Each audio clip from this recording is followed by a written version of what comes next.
marché Sam,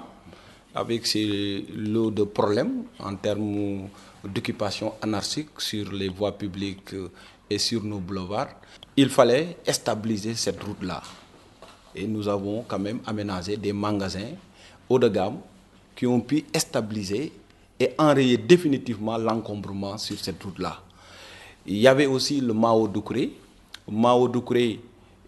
nous avons en son temps autorisé les commerçants à installer d'une manière provisoire. Il fallait quand même régler ce problème-là. Et je vous signale que dès la semaine prochaine, les travaux vont démarrer sur le boulevard Mao Doucouré. Et le projet que nous avons, ça tourne autour de 35 millions pour le boulevard Xavier Nione et le boulevard Mao Doucouré. Vous pouvez constater par vous-même que les travaux ont démarré sur le boulevard Xavier Nione.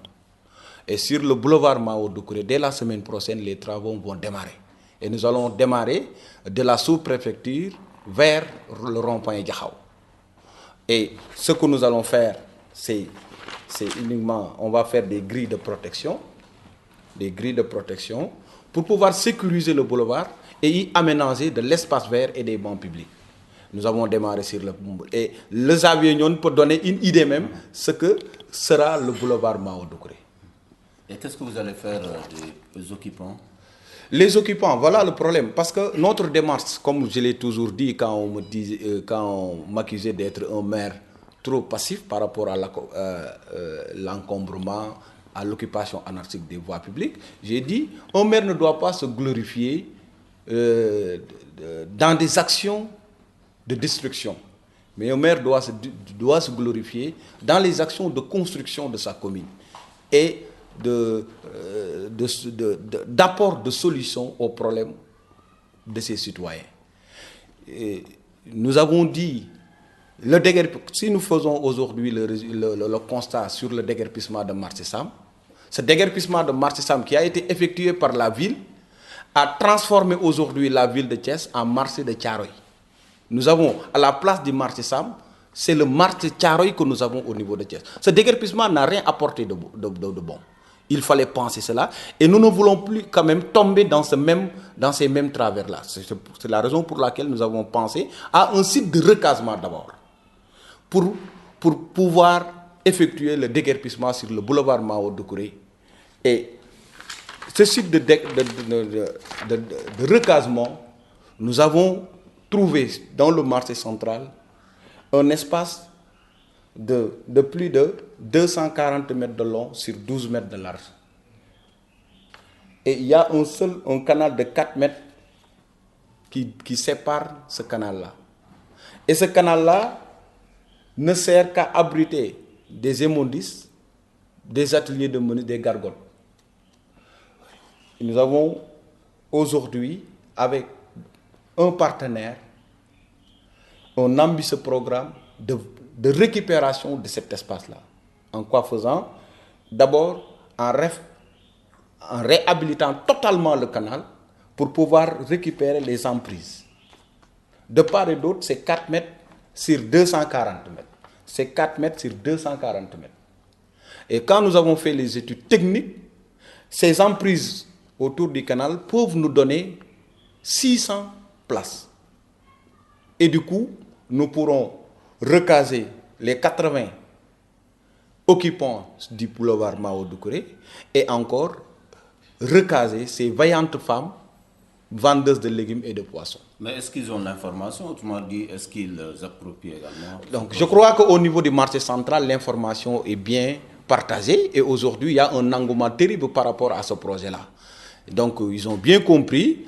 et c'est l'occasion aujourd'hui de porter l'information aussi au niveau des populations. Pour ceux-là qui croient que la commune Thiès-Nord est dans une somnolence. Nous sommes en train de travailler et aujourd'hui, ce que nous avons semé est en train de germer et les populations verront. Et nous allons, c'est dans cette même optique, nous avons dit que bien que nous soyons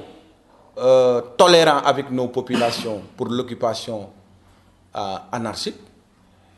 mais il y a des choses inacceptables. Ce sont les routes goudronnées. Et depuis hier, nous avons engagé quand même des opérations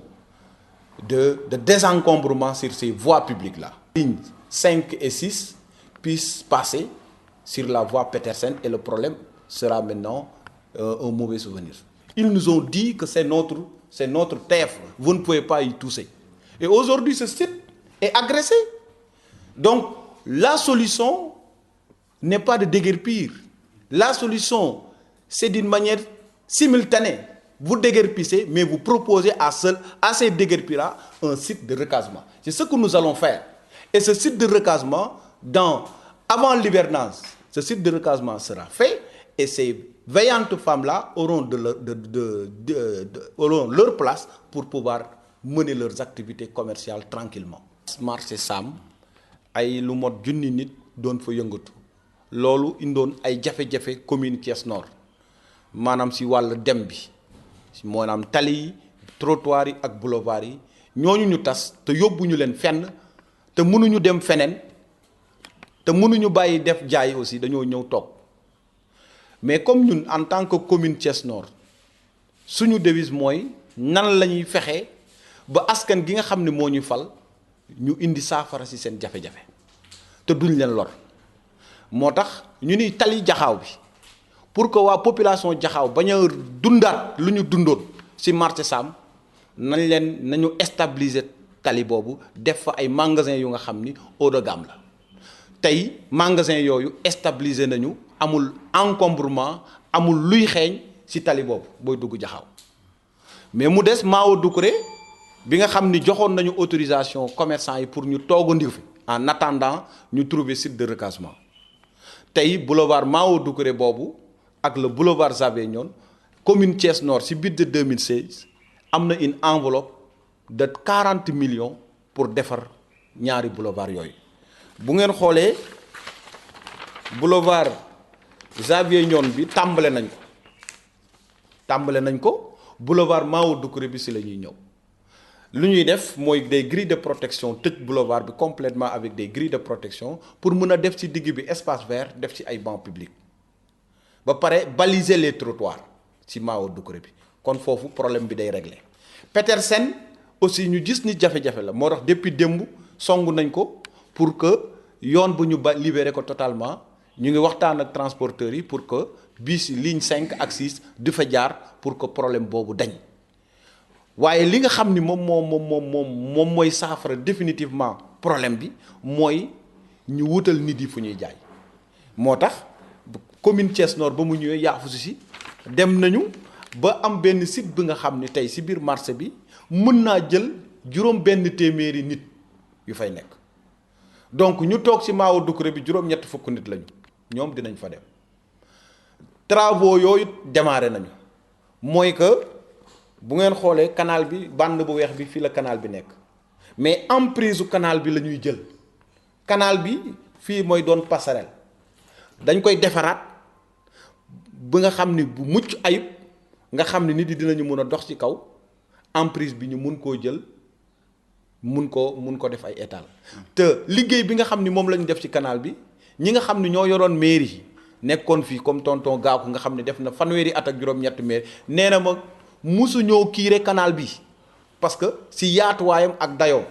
mais tey travaux yu ñu engagé curé nañ ko te dinañ ko defar ba nga xam ni dina nekk mucc ayib emprise bi la ñuy récupérer def loolu yëpp buñ ko defee dinañu gis ni loruñu nit yi am nañu fu ñuy liggéey tali yi bàyyi nañ ko aménagé nañ suñu boulevard Maodo parce que boo xoolee ñu bëri dañuy attaqué maire Thiès Nord cantine yu mu fa def waru ko fa def mais tey suba mënoon naa jël bulldozer dégager yëpp mais ñooñu may dégager foofu bu mu fa deful dara dañuy ñëwaat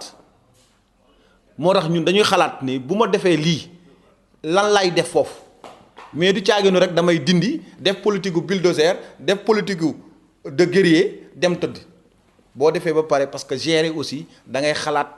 conséquences yi nga xool nan nga koy saafara donc si la ñu nekk depuis démb nag ñu ngi si opération de déguerpissement yi ànd ak travaux yu nga xam ni ni la weng la nit yi mun ci teg seen bët pour ñu saafara problème yu nga xam ni de cadre de vie bu commune Thiès Nord am. monsieur le maire cantine yu bees yi lu ko tere tàmbali. cantine yu bees yi nekk ci Sam yi nga tabax lu ko tere ubbi. donc cantine yi déjà dara terewu ko ubbi parce que promoteur ñun lu ñu soxaloon en tant que commune Thiès Nord mooy ñu stabiliser yoon boobu maanaam tey boo jëloon cantine yu nekk fa boo ko fa dindee mooy que mbaaru jën yëpp day ñëwaat ba tali bi mais cantine yooyu tax na kenn ñëwul ci tali bi mais cantine yooyu léegi promoteur bi defar na ko moom moo yore moom mooy joxe caabi yi ñun déjà ki nga xam ni jot na caabi day ñëw ci mairie rek ñu defal ko benn contrat mu mën a dem exécuter liggéey donc ñoom déjà ci ñoom la le mais yaakaar naa ni du yàggati pour que magasin yooyu daal di jël dégg naa sax ci weewu béykat ni bon ñu ngi wax ni way que ni magasin yooyu waru fa nekk mais tey boo duggoon def micro trottoir nga laaj population jaxaaw que ni nañ leen fa dindil magasin yi wala ñu teg fa defe naa ni boo nee ne dañ ko dindi yet lañ la fay fekk. waaw loolu aussi comme lu ma wax déguerpissement bu ville defoon tey lu mu indi mooy marché Thiaroye yi parce que dama wax ni mbir mi du dindi mbir mi mooy boo dindee loo fay def ak ñu nga dindi foo leen di yóbbu mais soo dindee teewoo defoo fa dara te ñooñu nga dindi yóbboo leen fenn du saafara moo tax dañ ci am expérience bu ville def ñëw tas dem toog lu mu dem tas na saam ñëpp tàccu nañu mais marché Thiaroye yi ñëw Sénégal te Thiès te loolu c'est dafa danger la et là c'est une occasion la pour ñu interpeller les autorités ñu nga xam ne ñu ngi lal ci raay bi bu dañuy lal bu train yi ñëwee ñu daw jëlee seen bagage bu train bi demee ñu lalaat et lu gën a garaaw mooy train bi nga xam ne day jóge ICS du jël ay produits toxiques day romb parfois du waddal produits yooyu ngelaw gi bu ñëwee xëpp ko ci jigéen ñi